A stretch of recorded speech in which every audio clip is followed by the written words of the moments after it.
Assalamu alaikum Ambalma Jamao. Merci d'être fidèle à Ouverture Média. Ambalma Kedo, Youssouf Mangara, directeur associé Ouverture Média. Bi Chorno tient au boulot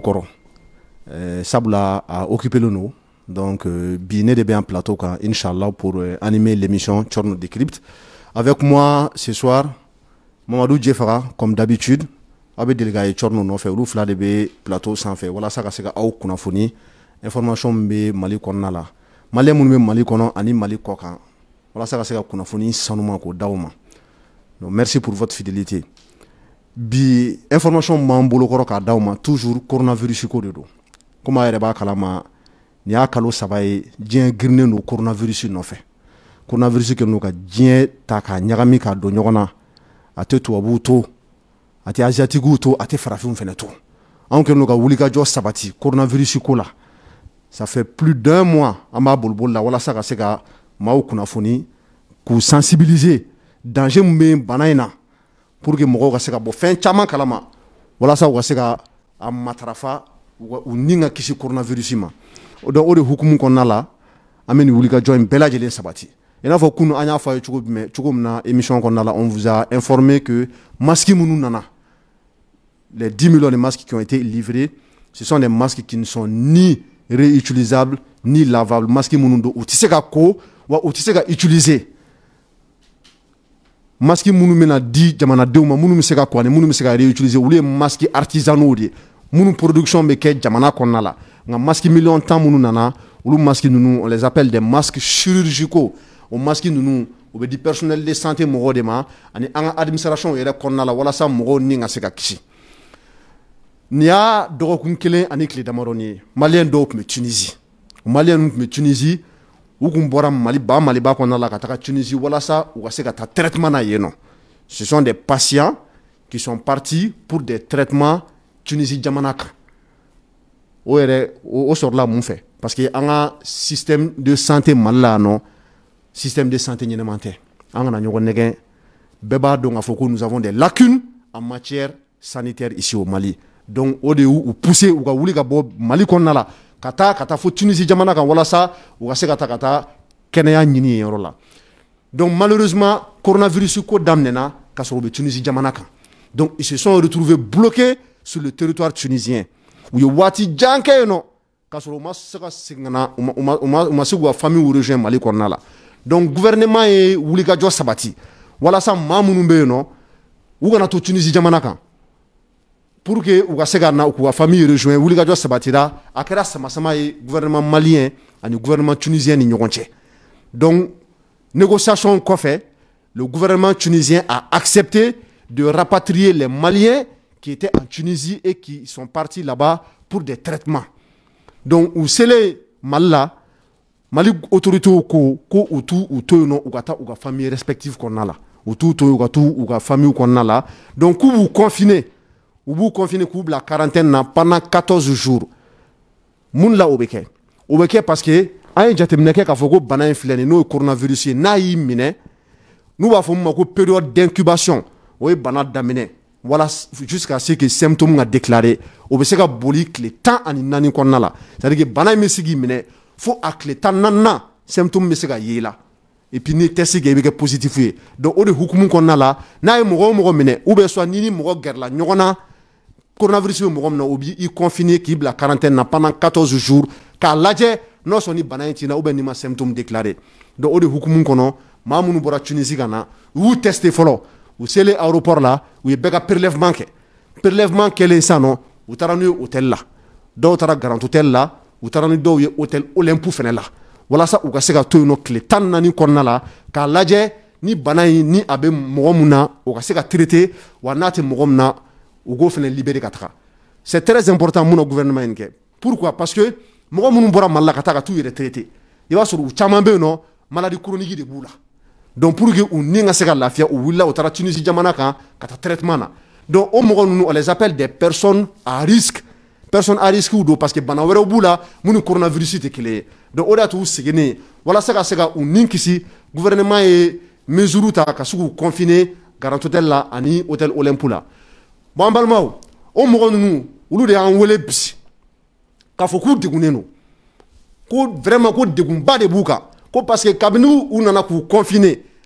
hôtel Olympique kɔnɔna la ko condition renouvelées tɛ walasa u ka se k'u ka confinement in passer Olympique kɔnɔna la dɔw b'a la k'a fɔ ko dumuni yɛlɛman tɛ d'u ma caman b'u la u ko k'u ka fura minnu yɛrɛ u taara fura minnu san Tunisie jamana kan k'u nalen ko fura in tɛ ka se ka d'u ma ko parce que k'u ka valise confisquées mɛ ko hali sini k'u m'u ka valise sɔrɔ donc émission in sigikun ye o de ye bi an bɛ n'u wele k'u bila en direct k'u ka témoignage ta walasa kuma min b'u kun n'u kan cɛ u ka se ka da an tulo kan Mamadou Diafaga bonsoir. Comment tu vas? Bien, merci. An y'a ye k'a fɔ nin y'a dɔgɔkun kelen ni tile damadɔni ye a ye cɛsiri kɛ a wulila a taara aéroport du Mali la an ka compatriotes minnu tun bɛ Tunisie u tun taara ka taa traitement na yen nɔ donc ils se sont retrouvés bloqués Tunisie jamana kan coronavirus ko daminɛnen parce que aéroport tun datugura frontière datugura donc u y'a ɲini k'a laɲini an ka autorités fɛ k'a fɔ k'u bɛ fɛ ka segin ka na Mali la donc o de hukumu kɔnɔna la autorité malienne wulila u ye mesure ta walasa mɔgɔw ka se ka segin ka na donc u nalen prélèvement kɛr'u la kabini aéroport kɔnɔna la donc e bɛ se ka mun de sɔrɔ k'a fɔ e mun yɛrɛ tun bɛ terrain kan o don i n'i ka équipe mɔgɔ walasa ka taa ka couverture médiatique kɛ. Ok, Malien, assalamu alaikum. Fɛn fɛn bɛ ka ouverture média lamɛn nin wagati in na minnu bɛ Mali kɔnɔ ani minnu bɛ Mali kɔ kan an ka foli bɛ a bɛɛ lajɛlen a balimakɛ de don Mohamed Diafaga. Merci directeur. Comme il a photo min na effectivement équipe mɔgɔ ninnu nalen ka bɔ Tunisie jamana kan ne yɛrɛ wulila ka taa fɔ aéroport la ne ta tɛ k'a fɔ ko Ala ka la ɲɛ dɛ ne yɛrɛ taara fɔ aéroport kɔnɔna la o don ne tun bɛ kɛnɛ kan yɛrɛ n tun bɛ fɔ kɛnɛ kan o don prélèvement mun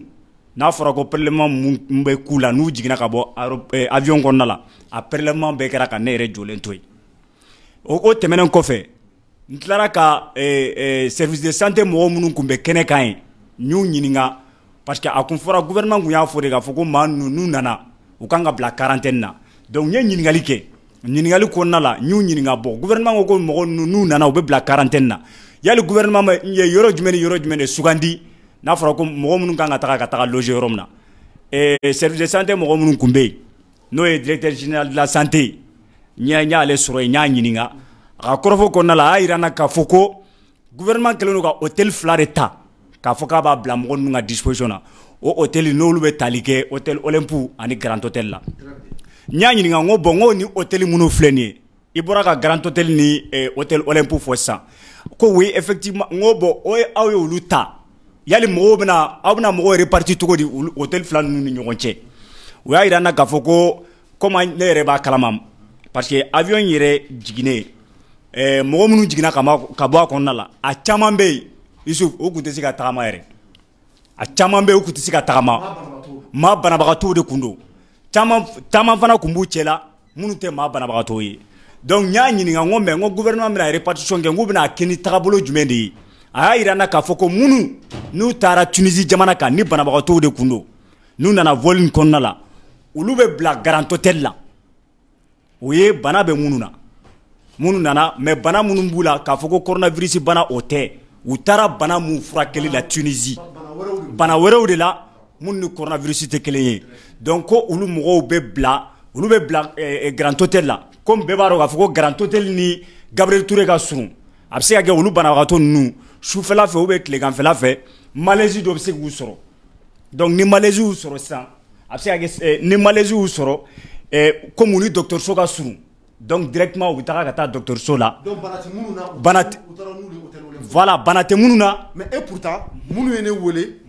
olu ye hôtel Olympique mɔgɔw de e bɛ se k'o faamuya cogo di ah bon o de ye kabako ye donc ce qui veut dire que directeur national de la santé ye kuma min fɔ ne ye k'a fɔ ko répartition bɛ kɛ cogo min na a ma bɔ a sira fɛ parce que don min na n y'a ɲininka ne ta tɛ k'a fɔ ko n bɛ ka nkalon tigɛ ka da la dɛ ne ta ye n y'a filmer k'a interroger ni Ala sɔnna a ma don n'a nataw la maaw bɛna a jabara u bɛna a ja ye ouverture média kan n y'a ɲininka ale de ko n ma k'a fɔ mɔgɔ minnu ni bana b'u la n'u taara ka taa furakɛli matarafa Tunisie jamana kan olu mɔgɔ ninnu olu de bɛna bila Tunisie olu bɛna bila Grand Hôtel la donc bɛɛ b'a dɔn k'a fɔ ko Grand Hôtel ni fɛn yɔrɔ ka surun ɲɔgɔn na Grand Hôtel ni Gabriel Touré ka surun ɲɔgɔn na donc a bɛ se ka kɛ olu mɔgɔ ninnu u bɛ se ka malaise sɔrɔ su fɛ comme u bɛ se ka malaise sɔrɔ tileganfɛla fɛ cogo min na donc directement n'u ye malaise sɔrɔ u bɛ taga uri docteur so ka suru be wele bla docteur ma Grand Hôtel là aha voilà ça en cas de problème ou ka se ka surunya docteur so la mu se ka prise en charge directement effectivement donc o de fura a fura ko munun be qui sont aptes ne font tout la folo parce que comme il a photo comme la coronavirus fleni a se ka ke mala ka soro symptôme ma manifester symptôme manifestation se ka tan donita faut que l'état nani donc ulu ulu bla katara ulu be ta loger hôtel Olympia ni kuma de fura ne a don o temenen ko fe ne yɛrɛ taara ɲɛnga micro ta ka taga maa minnu nana passager minnu nana a don n taara ka t'u kelen n taara ala y'a kɛ n ma se k'a bɛɛ ɲininka mais n ye maa damadɔni ɲininka u la n ko bon aw nana ka bɔ Tunisie jamana kan n ko gouvernement ye mesure minnu ta k'a kɛ k'aw sɛgɛrɛ n'o de ye k'a fɔ ko prélèvement min bɛna k'aw la yan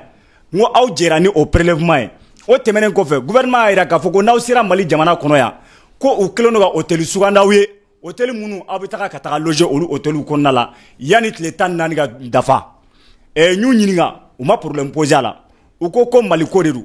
Mali ye bɛɛ lajɛlen de ta ye coronavirus Mali kelen dɔrɔn tɛ coronavirus bɛ Mali fan a bɛ diɲɛ fan bɛɛ donc ni gouvernement ye nin mesure ta k'a kɛ ka olu sɛgɛrɛ ok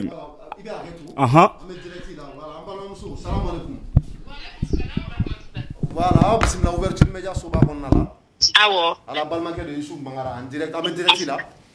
Awo. voilà donc bi kɔni a ye initiative ta k'an wele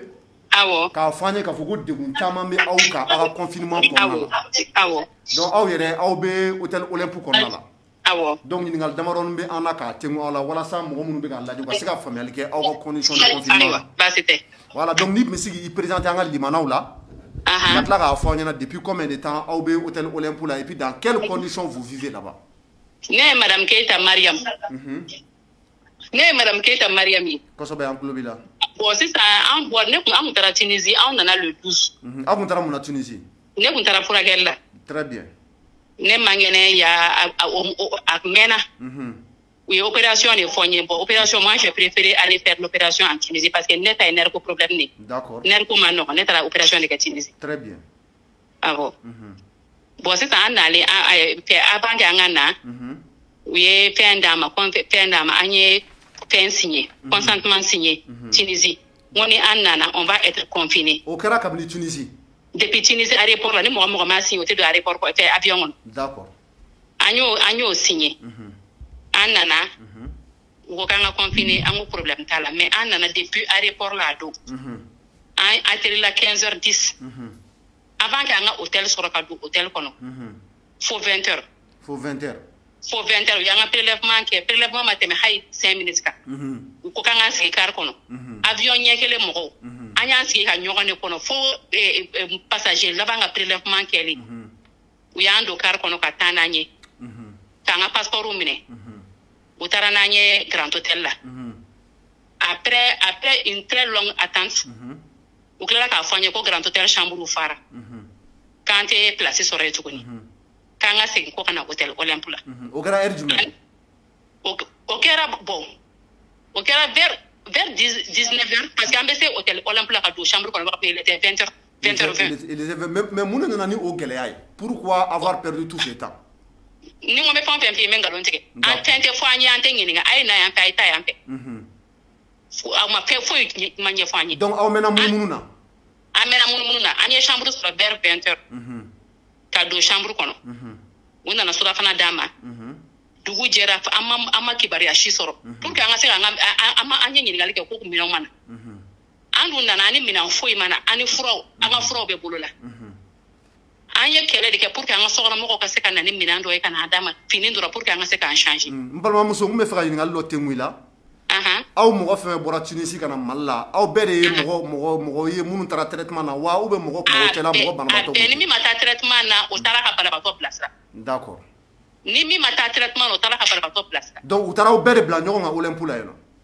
Bon an bɛɛ ma bila Olympe la u taara Grand Hôtel falen tuma min na an nana Olympe la. Donc dɔw taara Grand Hôtel la dɔw taara Olympe la. Awɔ bisi fila de taara Grand Hôtel la. D'accord.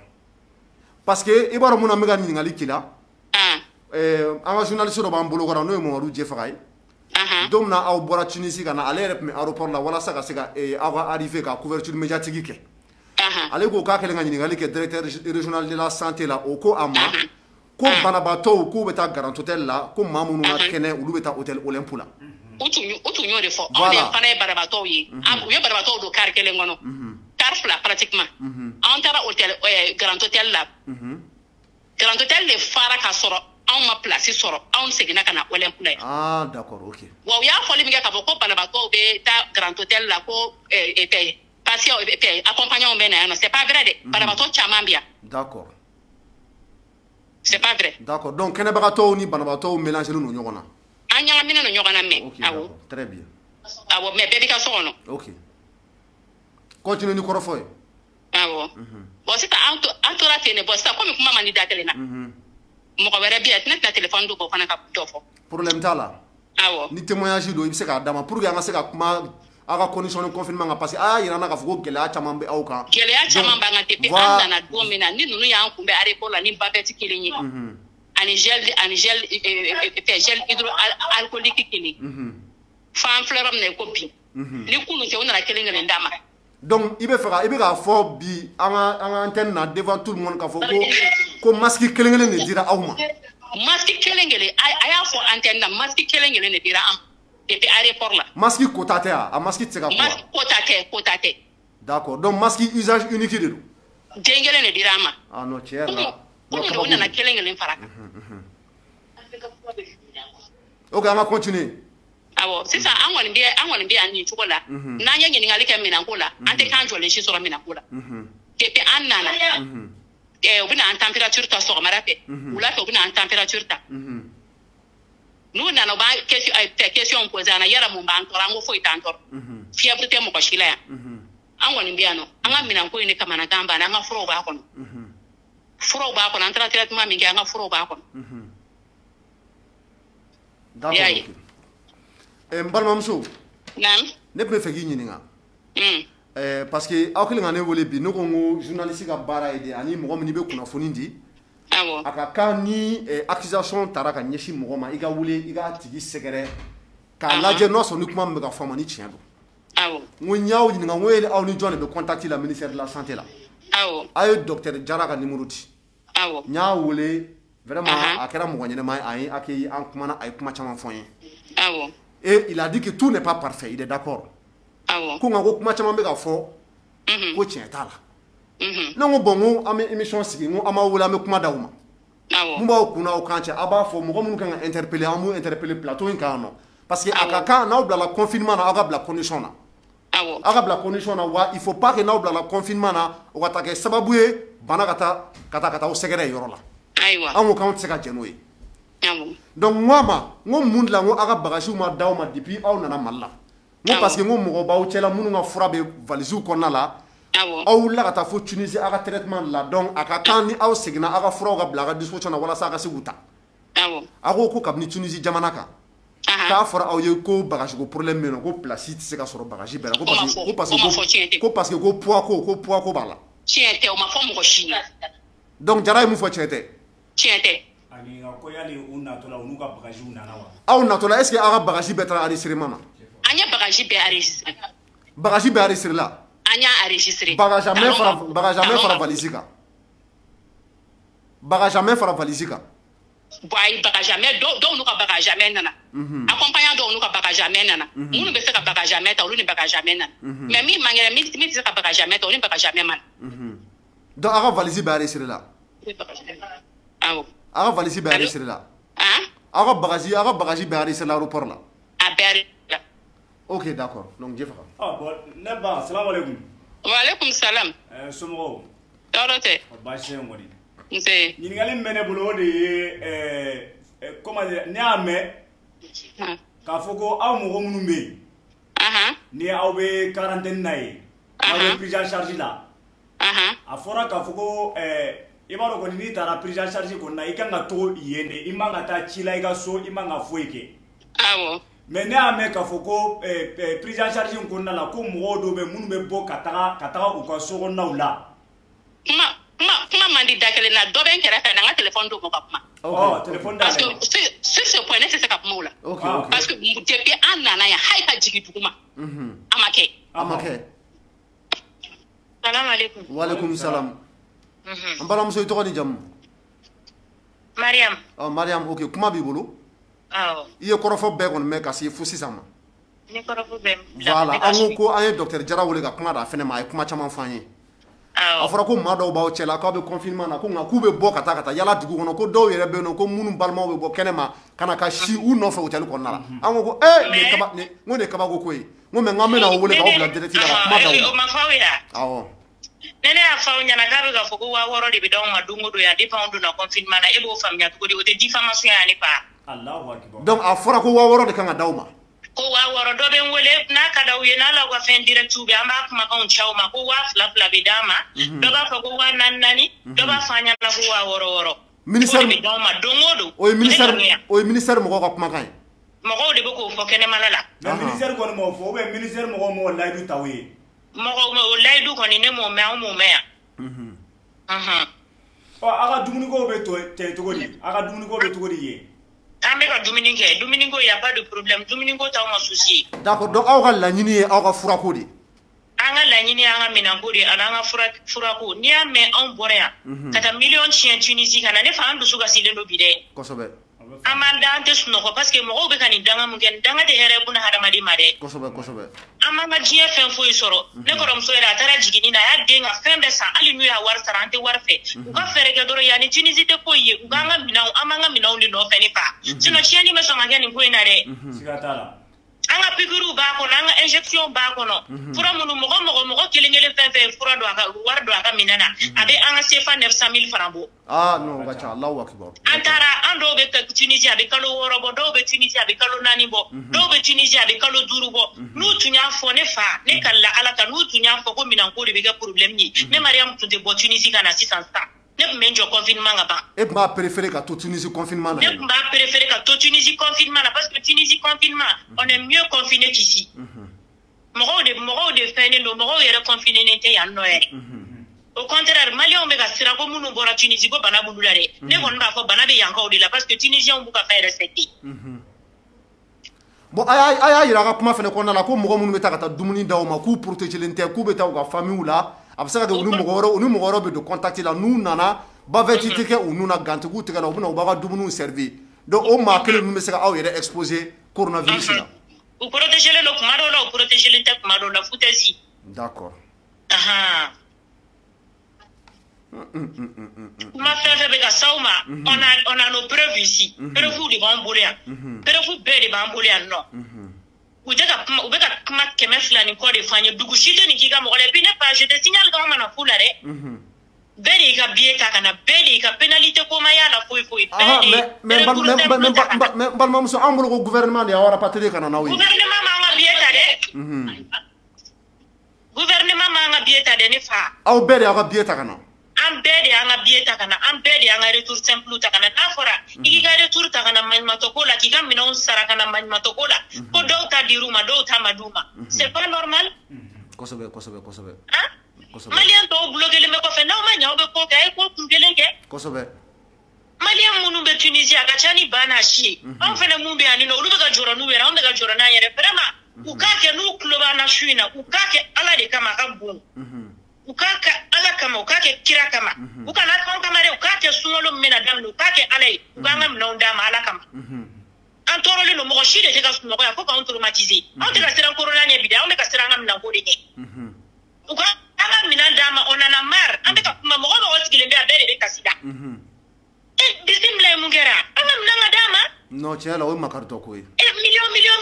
ni président tulo b'an na u k'a kɛ Ala de u kana k'anw kama dɛ.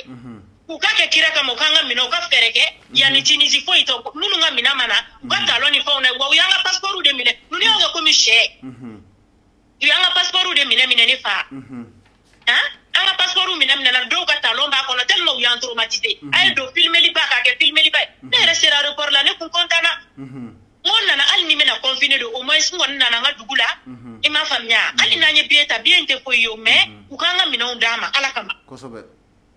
An ka fura minnu b'a kɔnɔ u k'a d'a ma hali n'u y'a sara an ye ne fa ne bɛ ka traitement dɔ suit Tunisie n ye fura san Tunisie ani n ye fura min san yan u bɛ ka fura min feere ma yan kelenw tɛ a tɛ ka effet kelen ɲɛ nin ye ne su joli ye ne tɛ sunɔgɔ ne ɲɛji de bɛ bɔ ni ko ye ne sɔrɔ don o don gouvernement nɔ don n tɛ yafu ma ala kana ya kuma ko na ngam nay Allahu akbar ne babe ya be kasila ngoro muso babe ya be kasila adenga agdene santu den wolo lim kere en fe afin be ba kono ah no chela ne makorto koy ala te jito non na de donc eni nyogona chama atale traitement na neni nyogona chama do dusu kasile ne tikele pleni ko gute kuma do bagaji shegi ne bubolo bagaji moko ka bagaji kacha maintenant fora do ya ta soro do ma ta soro ne pa ko to avion go problème na soro ya fanya na de pa amboto Tunisie ko bagaji de tena al ne kunte miri bien sarali ma ne kun me bolu mais anu kelen ga nyogon soro bi ou ko aw ma ka fora ka fo ko po problème be no ka bagaji bet se ka ma nyogon fe donc ko aga mine essentiel ou aga fora ka ta ka bla bagaji men ala ko bona umo fa onyana umo fanya na umani shifanya na uko ni on bla fe ngono de ba ko shew ok mais akele ngu contacter ça non autorité sanitaire mo ko kuma ka laba e munde bi ame domna na fo bi aga bagaji ko la bagaji no me fani me o ba fo ka be soro sana ngana kuma do la ba fo ka be Dakar kuma do la ba fo ka be Tunisien yere kuma do la ba fo ka be ya aéroport la donc masi ka kuma jole fa we ko bi kuma sika kuma jole fo de fanya na ne fa o ma ngene bi de ne fa ni kirisi e dom ne ta ni chokola de be kuma chenya la kuma ka cha kirisi ko de bi ko kute ya fura fe ko no de do ku be ta Tunisie o me avion me soro sanga ta Tunisie ne fa amba mgora ka mi fe sa bolo de banani do ka fura be ba ka kalmante ni ya kalmante ya fa ni ya ta ya kilonte ne fa u ka sabali santara Tunisie ni anta ku me marjan te ta Tunisie c'est vrai u kana ta on kama de u ka ke ala kama ko so be u ka fere ka nganga mina on soro ni Tunisie de do ka avion do déplacer akana ni bega minai ok ne ba afamiara kuma kan laman jumɛn b'i bolo ka ɲɛsi an ka faamaw ma e yɛrɛ i ni maa minnu bɛ hôtel la yɔrɔ la walasa u ka se ka a ka cri de cœur mɛn dusukasi min b'aw la bi na faamaw ka se k'a mɛn dakuruɲɛ laban ba e ko ne mi ka kuma faamuya ni ka question faamuya n ko dusukasi min b'aw kan bi na n ko dakuruɲɛ laban jumɛn b'i bolo k'a ɲɛsi an ka faamaw ma weleweleda jumɛn b'i bolo walasa cri de cœur min b'aw la u ka se ka aw ka préoccupation ta en compte parce que aw nun degunnen don kabini aw bɔra Tunisie aw ko k'a ma lafiya u kana fɔ k'u bɛ mɔgɔ minnu an kɛnɛyalenw de sera yan koyi u kana fɔ k'u bɛ minɛn sara an ye an tɛ sara fɛ an b'an ka valise ninnu de fɛ minnu sera yen maliyɛn minnu fana bɛ tɔɔrɔ la yen n'u ma ɲɛ u y'a kɛ dɔrɔn u k'a kɛ ko ɲuman kelen ye u ka na n'an ka minɛn tɔw ye an b'u deli san'an ka bɔ et puis maliyɛn tɔ minnu bloquelen bɛ kɔfɛ u ka fɛɛrɛ kɛ Tunisie an tɛ ka bɔ yan dɛ ne fa a lamɛn ka ɲɛ dɛ anw tɛna hôtel bila kɛlɛba de bɛ wuli an tɛ hôtel bila n'an ka minɛn tɛ ala kan kisi kɛlɛ ma ala ka to an kana so niveau la ni ala sɔnna ma wuli ka jɔ fɛn fɛn kan ka kɛ a bɛ kɛ walasa a ka se ka minɛnw sɔrɔ inchallah a ka kɛ sinon an tɛ yafa dɛ n'ala sɔnna ma ayiwa ok merci beaucoup ala ka ji bɔn ko ala ka to a ka minɛnw ka se ka retrouver rapidement anw fɛnɛ jɔyɔrɔ ye fɛn o fɛn nin ko in na an b'a kɛ amina ya rabi ala ka dugawu minɛ amina ya rabi merci beaucoup an ka foli b'aw ye merci ayiwa an balimaw aw yɛrɛ bɔra ka nin mɛn dɛ nin kɔni nin ye makɔrɔtɔ ko ye nin ye jigitigɛ ko ye an tɛ yan parti pris la dɛ an ye kuma di bɛɛ ma muso minnu n'u confinelen bɛ yen nɔ ani cɛ minnu n'u confinelen bɛ hôtel Olympe la ani Grand Hôtel la an ye kuma d'u ma u ko k'u dusukun kami-kaminen don bi k'u dusu kasilen don ko kabini u bɔra Tunisie ka na k'u sen cu Mali kɔnɔna la k'u ma lafiya ko degun de b'u kan k'u ka minɛnw u t'a dɔn minɛn ninnu bɛ yɔrɔ yɔrɔ wa maa camanba de b'u la minnu bananen don n'u wulila ka taa traitement na Tunisie ni dɔgɔtɔrɔw k'u ma ko furaw bɛ yen u kan ka mun ta régulièrement wa o fura ninnu dama dama o de bɛ valise ninnu kɔnɔna la wa u tɛ ka se ka traitement ta donc ça veut dire que an b'an to coronavirus ko la ala k'an kisi bana wɛrɛ mun bɛ yen nɔ n'u taara k'a fɔ k'u bɛ taa ka t'u yɛrɛ ni kisi a ma o bana ninnu bɛ se ka juguya tuguni donc nafa tɛna ye confinement na wa a fɔra ko mɔgɔ minnu bɛ taa ka t'u servir ka dumuni d'u ma ce sont des personnes qui ne sont pas protégées qui sortent dans les villes u ni mɔgɔ wɛrɛw bɛ ɲɔgɔn rencontrer contact b'u ni maa wɛrɛw ni ɲɔgɔn cɛ donc ala k'an kisi ni coronavirus yera olu maa kelenw na n'u donna hôtel kɔnɔna la k'a fɔ k'u ni mɔgɔ ninnu gɛrɛla ɲɔgɔn na dɔrɔn a bɛ se ka kɛ kasara ye parce que u camanba de bɛ yen nɔ maladie chronique b'u la an tɛ yan nɔ ka mɔgɔ identité révélée mais ce sont des personnes qu'on appelle des personnes à risque en matière de coronavirus bon an ye docteur Jara wele a ko Mangara ko tiɲɛ yɛrɛ la ko kuma caman bɛ ka fɔ aw ye ko tiɲɛ tɛ ko gouvernement ye a seko de kɛ walasa ni mɔgɔ minnu bloqué don Tunisie ka se ka na ni u ye Mali la donc ko mesure de taara ko Mali gouvernement sɛgɛnna u ye négociation de kɛ très très difficilement ko Tunisie gouvernement yɛrɛ kuma sɔn donc ko finalement ils ont fini par céder u sɔnna donc an ka mɔgɔw rapatriera ka bɔ yen nɔ ka na yan nɔ ko wa k'u selen yan ko olu ye mesure ta k'u bɛɛ tester ko ka tila ka taa n'u ye hôtel la k'u taalen hôtel la ko infirmier de b'u ka disposition na tilegan fɛ sɔgɔmada fɛ ani su fɛ u b'u ka température ta u b'u tɔbɔtɔ ni degun mun ser'u ma ni mɔgɔ min mago bɛ pneumologue la ni mɔgɔ min mago bɛ rhumatologue la ou bien ni nerf dimi bɛ mɔgɔ min na u bɛ taa ka t'o fɛ yen nɔ k'olu se ye mun ye k'olu b'o kɛ n ko mais n ko docteur Jara n ko bagage ko in bɛ cogo jumɛn ko tiɲɛ la k'o t'ale ka niveau la ko nka k'a fɔr'u ɲɛna kabini Tunisie ko bagage bɛɛ tɛ se ka na ko parce que ko poids ko ye problème ye ko donc ko n'a sɔrɔ ko ni mɔgɔ min jɔrɔlen don a ka kɛnɛya la ko i b'i ka furaw ta k'a bila i ka bagage a main kɔnɔna la ayiwa an balimamusow filɛ nin k'a fɔ ko tiɲɛ tɛ dɛ u y'a démenti u ko bagage ko kuma ma f'u ɲɛna k'u to Tunisie donc finalement docteur Jara a ye tiɲɛ f'an ye ou bien a ma tiɲɛ f'an ɲɛna an kɔni an bɛ weleweleda lase ministre de la santé ma n'o ye Michel Hamala Sidibe ye n'a tulo b'an na bi ni mɔgɔ minnu bɛ hôtel Olympe la ani minnu bɛ Grand Hôtel la ni degun b'u kan u k'a kɛ Ala kama u ka se k'a degun in k'a ta ka b'u kan parce que mɔgɔ banabaatɔw de don an compatriotes de don ils ont accepté u diinɛ ni ŋaniya la k'a signé k'a fɔ ko n'u nana k'u bɛ confiner walasa Ala k'an kisi ni coronavirus tɔ yera u la u ka prise en charge ka se ka kɛ non seulement a ka vie kana bila danger la wa a kana na mɔgɔ wɛrɛ contaminer Mali kɔnɔna la donc moi je pense que le minimum de conditions doit être mis à leur disposition c'est vrai u bɛ hôtel la dumuni ni fɛnw bɛ d'u ma nka n'u ko k'u mago b'u ka bagage la u ka furaw b'a kɔnɔna la moyen ka ɲini o la parce que ni maa ninnu bɛ yan nɔ Jeff a man ca ni dɔgɔkun kelen ye kumakan jumɛn de b'e bolo ka fara nin na directeur ye kuma min fɔ an yɛrɛ bɔra ka muso ka kumakan lamɛn Mali ɲɛmɔgɔw u ye layidu de ta ninnu ye k'a fɔ k'u b'u labɔ Tunisie ka na Isu muso ka kuma fɔcogo yɛrɛ la parce que ne yɛrɛ ye mun mɛn kuma daminɛ la o ni nin tɛ kelen ye kunnafoni minnu dira an ma ani nin tɛ kelen ye ne tun bɛ kɛnɛ kan mɔgɔw nana mɔgɔw jɛra n'a ye k'a fɔ k'u bɛ confiner Isu n'i y'a ta ne t'a fɔ n ko docteur Jara ye nkalon tigɛ dɛ n tɛ se ka kɛ Ala ye k'a dɔn nka muso ye témoignage min kɛ e y'a mɛn ne y'a mɛn maa min man kɛnɛ mɔgɔ min man kɛnɛ a bɔra yan ka taga fo Tunisie a taga kun tɛ dɔwɛrɛ ye dɛ ka taga a yɛrɛ furakɛ a ye wari muso ka kuma la olu ye wari mun don u ka furaw yɛrɛ la a bɛ taa 900 000 la jour o tɛ miliyɔn kelen ye wa maa min kariyara ka taa miliyɔn kelen don fura la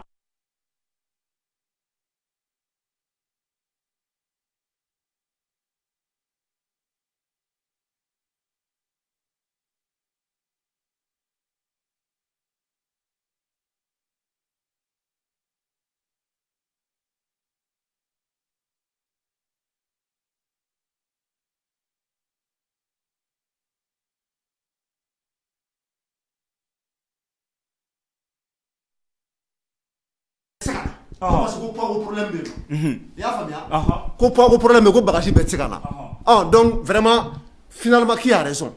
Jara ye kuma min fɔ o de ye tiɲɛ ye walasa muso ou bien muso ye kuma min fɔ o de ye tiɲɛ ye bon ne kɔni n'i y'a ta k'a lajɛ ni tiɲɛ a dɔnbaga ye Ala de nka ne tɛ kuma ni Jara ka kuma yɛrɛ ne bɛ kuma ni musow ka kuma de Isu hakilima mɔgɔ tɛ se ka bɔ yan cogo si la k'a fɔ k'e bɛ taa fo Tunisie jamana kan k'a fɔ k'e bɛ taa wari ɲini na e bɛ taa i yɛrɛ furakɛli kɔfɛ i taara fura mun ɲini ko o fura o bɛ ka valise mun kɔnɔ k'e ka tila ka ɲina o ko ne hakili tɛ se ka sɔn o ma o ni mɔgɔ ninnu jɛra n'a ye k'a fɔ k'u bɛna sisan k'a fɔ ko gouvernement ye mesure minnu ta ko n'u nana Mali kɔnɔ u b'a mesure bɛɛ respecter u ma problème foyi poser a la bon a ka kɛ yɛrɛ sa Yusufu ninnu nana k'a sɔrɔ u ma na n'u ka valise ye mais an yɛrɛ y'a yira n y'a f'i ɲɛna cogo min na an taara ye don min na interview kɛra k'a yira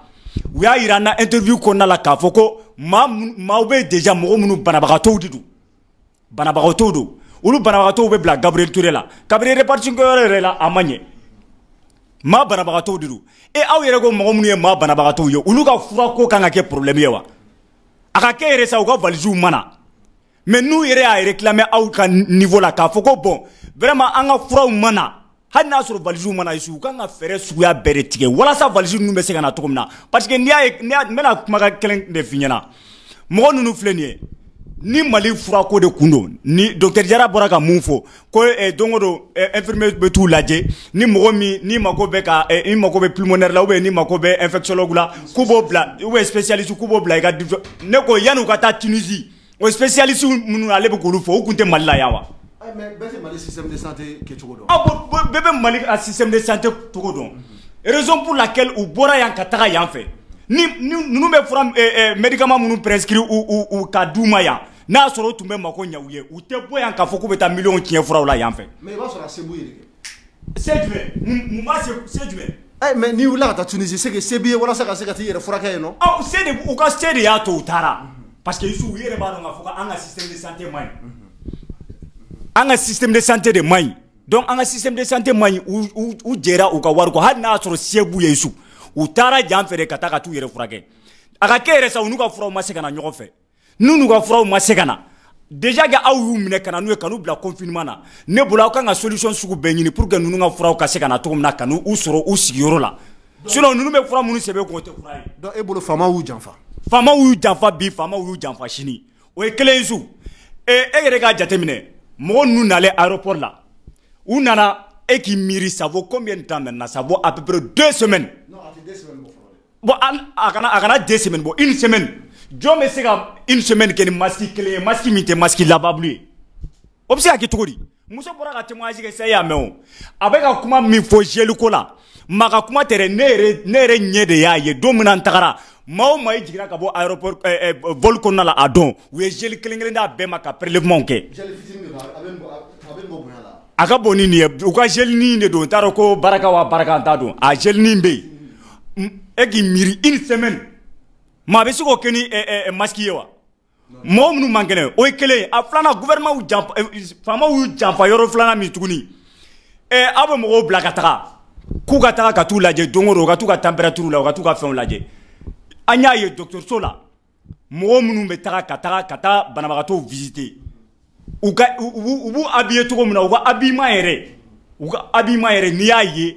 i b'a dɔn k'a fɔ ko a tiɲɛ yɛrɛ la ninnu yɛrɛ protégelen don aw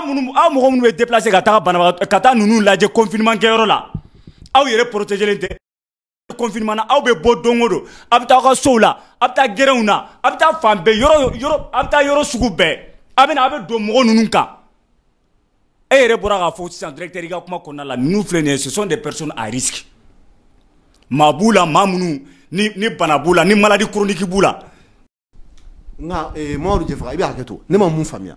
i ka kuma ninnu na camanba de ye tiɲɛ ye je suis d'accord avec toi nka docteur Jara ko ne ma ko est-ce que ni mɔgɔ minnu bɛ ka baga u ma non yan'u ka baga olu ma ko maaw b'u cɛ la ne ye muso ɲininka la dɛ parce que an tɛ nɔgɔ to kuma la k'u yɛrɛ balimaw bɛ bɔ kɛnɛ ma ka taa si u nɔfɛ hôtel la ayiwa jigin kan ka k'u la o yɔrɔ la dɛ mais directeur ne yɛrɛ bɔra ka muso ɲininka o question na yɛrɛ ɲɛna o nka man ko a fɔra ɲɛna k'a fɔ k'aw bɛ confinement min na hôtel in na yen aw balimaw bɛ bɔ kɛnɛ ma ka na a fɔra ɲɛna fana k'a fɔ maaw dɔw yɛrɛ bɛ yen aw cɛla minnu confinelen don u bɛ bɔ yen ka taa f'u ka denbaya la et pourtant a fɔra ko jɛma kɛ ni o ye mais muso ka réponse kɛra min ye e y'o mɛn o muso ko kuma de don mɔgɔw b'o kuma de fɔ k'a sɔrɔ tiɲɛ tɛ ko dɔw yɛrɛ b'o kɛnɛ ma k'a fɔ ko 2000 ni 4000 bɛ d'u ma don o don voilà k'a fɔ ko 2000 ni e ma ɲ'a ɲininka a y'o kuma min fɔ n y'a ɲininka ko yali gouvernement de y'o layidu ta ye wa a y'a yira a ka kɔrɔfɔ kɔnɔna la k'a fɔ ko gouvernement m'u layidu ta ye donc olu ye kumaw ye ne tɛ n référé olu kumaw kan ne t'olu kumaw yɛrɛ jate k'a fɔ ko wari bɛ d'u ma wari tɛ d'u ma ne ka foyi t'olu la ne bɛ insister yɔrɔ min kan o de ye n'a ma ɲɛ k'a fɔ ko gouvernement ye mesure ta k'a fɔ k'a bɛ ninnu bila confinement na isu u ma problème poser a la u jɛra n'a ye ka na u nana u faso la u taara ka taa confinement kɛnɛ kan u selen ye wagati mun na ni u y'a yira k'a fɔ ko u mako b'u ka furaw la u k'a lajɛ k'u ka furaw d'u ma a ka kɛ muso ka kɔrɔfɔ kɔnɔna la a y'a yira k'a fɔ ko tantôt gouvernement b'a fɔ ko wayi ko furaw bɛ Dakari tantôt u b'a fɔ ko furaw bɛ Sénégal Tunisie yɛrɛ u ma se yan tantôt u b'a fɔ k'u bɛ Bamako yan yɛrɛ donc u k'u ka furaw ɲini k'a d'u ma u mako b'u ka furaw la coronavirus ko ye tiɲɛ ye mais mɔgɔ ninnu bana mun b'u la mun ni coronavirus tɛ kelen ye ala k'an kisi n'u m'u ka furaw d'u ma Isufu olu ka situation bɛ kɛ cogo di u bɛ kɛ cogo di an ka tiɲɛ de fɔ gouvernement kɔni ne bɛ welekele k'a mun bila u ma u bɛ solution kɛ ɲini u k'a ɲini ninnu ka ko la parce que ko do ko min cɛ man ɲi ni mun ye ninnu sɔrɔ an tɛ ala deli a la ni mun y'u sɔrɔ le fait que déjà u jɛra n'a ye k'a fɔ k'u bɛ confinement kɛ yɔrɔ la Isufu u jɛra ni confinement ye ni mun y'u sɔrɔ gouvernement est responsable ye donc u k'u jija cogo bɛɛ la ninnu mako b'u ka fura minnu na u k'a kɛ cogo sugu bɛɛ la u ka fɛɛrɛ sugu bɛɛ tigɛ walasa u bɛ se k'u ka fura ninnu sɔrɔ cogo min na. Ok Mamadu Jɛfaga ala ka barika don i la i ni ce i ni baraji i ka kɔrɔfɔ faamuyara merci beaucoup pour ton analyse je pense que mɔgɔ minnu tulo b'an na minnu bɛ k'an lajɛ u ye faamuyali caman sɔrɔ a la wa on espère aussi gouvernement maa minnu ni vidéo in bɛna s'u ma i ka kɔrɔfɔ bɛna faamuya mais i ko ko gouvernement ye janfali kɛ ayiwa j'espère qu'ils vont pas t'en vouloir pour ça o ye kelen ye filanan Thierno ka fanu caman bɛ k'a lajɛ bon Thierno an bɛ baara kɛ ɲɔgɔn ye Thierno ye ka patron ye Thierno j'espère que baasi t'a la donc mun la a tɛ plateau kan bi n'i bɛ se ka dɔɔni fɔ an ye en 1 minute walasa ka se ka mɔgɔw rassurer. Ok, Thierno, comme il a fait tout Thierno est un patron. Thierno, moi je suis l'assistant de Thierno. Et Malien, Thierno t'es un bi parce que en me voit timide que sans Thierno abe Ségou. A tara Ségou parce que a bengé de bana. Donc a tara oka janaja ko de la. Et neba nyini Allah me ba bele jelen fe. Mogo be kan lajɛ ni wagati na. I kɛra be Mali kɔnɔ ye Mali ko kan. An bɛɛ lajɛlen an ka jɛ an ka Thierno bɛnkɛ an ka sama ni duwawu ye an ka duwawu kɛ yarabi ala ka hinɛ la ala ka a dayɔrɔ sumaya a y'an ko mun na yarabi ala ko o nɔgɔya ye an n'a bɛ taa jɛ min na fana ala ka nɔgɔya an bɛɛ lajɛlen ye ala ka an yɛrɛ ɲɛ k'an ta dɔn makɔnɔ voilà o de kun don. Ok, merci beaucoup Mamadou Diefara ala ka duwawu bɛɛ lajɛlen minɛ donc hakilisigi kɛra donc an balimaw baasi foyi tɛ Thierno la a taara Segu a taara Bani la an bɛ duwawu don kɛ bɛnkɛ ye ala ka yen fisaya ma ni yan ye donc weleweleda laban min bɛ ne bolo k'a ɲɛsin an ka gouvernement ma ani Mali ministère de la santé à travers le ministre de la santé Michel Hamala Sidibé c'est que an balima minnu bɛ hôtel Olympe la ani Grand Hôtel la degun b'u kan bi bi in na u sɔnna ils ont accepté ils ont signé k'a fɔ ko n'u nana k'u bɛ confiner u ko k'u y'a mesure bɛɛ respecté k'u ka juru bɛ gouvernement de la san nɔ ko parce que k'olu wulila ka taa bana minnu furakɛ Tunisie jamana kan ko bana gɛlɛmanw de don c'est des malades chroniques. Donc a ka kan fura minnu n'a prescrire la u kunna u k'a fura ta don o don ko wa maa caman b'u la minnu ka furaw a bɛ valise kɔnɔna la valise ninnu halisa a t'u ka disposition na parce que u m'u ka valise sɔrɔ k'a ka ca ni maa 30 ye bɔɲɔgɔnkɔ donc ala k'an kisi n'i ko k'i bɛ maa kisi coronavirus ma ka taa ka bana wɛrɛ ta k'a sɛgɛrɛ ou bien bana min b'a la o ka juguya c'est à dire i b'a tigi lase problème ma voilà donc o welewelekan bɛ bila ka ɲɛsin an ka faamaw ma u ka solution bɛɛ sɔrɔ. Walasa ni mɔgɔ ninnu u ka confinement laban que ça se passe bien u ka se k'u ka valise sɔrɔ k'u ka bagages sɔrɔ fura minnu b'a kɔnɔna la u ka se k'a ta tacogo la tacogo min fɔr'u ɲɛna donc an balima ni ne tun b'an bolo k'a fɔ aw ɲɛna bi ni ala sɔnna ma sini an bɛ ɲɔgɔn sɔrɔ ni plateau kelen kan on espère que Thierno sera ici avec vous inchallah a k'an bɛn merci.